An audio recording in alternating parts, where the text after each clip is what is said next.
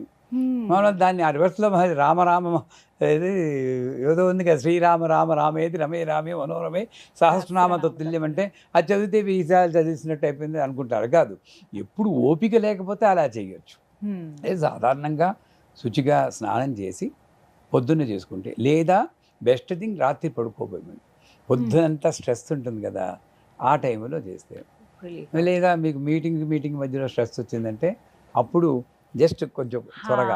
ఇదే అడగాలనుకున్నాను, ఆఫీస్లో ఏమన్నా బాగా ఇదిగా అన్నప్పుడు, ఏదైనా చిన్న బ్రేక్ దొరికినప్పుడు సెపరేట్ ఛాంబర్ ఉంటే చేయండి. అది పిచ్చాడు అనుకుంటారు, మీకు అందరు హాల్లో కూర్చొని అనుకుంటే ఎవడో ఏ అయిపోయింది అనుకుంటారు.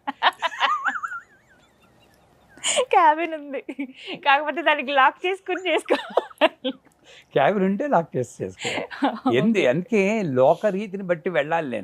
నేను చెప్పాను కదా అని అందరూ అలా పాటించేస్తే ప్రమాదాలు వస్తాయి. ఇంకొక సందేహం గురుగారు, కింద కూర్చుని చేయాలా, చైర్? వీలున్నంత వరకు భూమి మీద అమ్మవారి ఒళ్ళో కూర్చుని చేస్తే మంచిది. ఒక్కప్పుడు కింద కూర్చోలేము, ఇంకా మరి చేయలేకపోతే కుర్చీలో కూర్చుని చేయండి. ఇప్పుడు నేను కుర్చీలో కూర్చుని చెయ్యాను, నేను మీరు అడిగారే కదా కింద కూర్చోలేదు. ఈ సందర్భంలో నాకు ఇది కుదిరింది కాబట్టి ఇలా చేశాను. కూర్చోలేని వాళ్ళు పైన కూర్చుని. చక్కటి స్ట్రెస్ బస్టర్ అండి. నిజంగా చాలా మందికి తెలియదేమో ఇది.